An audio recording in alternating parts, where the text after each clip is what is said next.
इंडोनेशियातील Tenet शहराला 7.4 Richter स्केलच्या शक्तिशाली भूकंपानं हादरवले।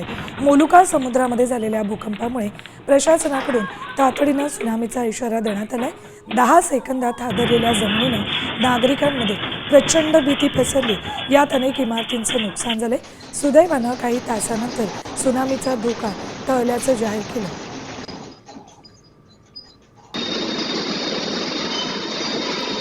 इंडोनेशियातल्या टानेट शहरातली ही भूकंपाची दृश्य अगदी 10 सेकंदात अनेक इमारतींचं मोठं नुकसान झाले। 7.4 रिश्टर स्केल एवढ्या भूकंपाची नोंद झाली आहे।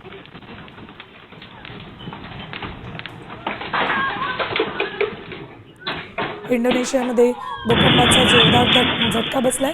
सुदैवानं यात कुठली जीवितहानी झाली नाही, मात्र इमारतींचं प्रचंड नुकसान झाले। भूकंपानंतर त्सुनामीचा इशारा दिलेला, मात्र काही तासांनी तो इशाराही टळला आहे।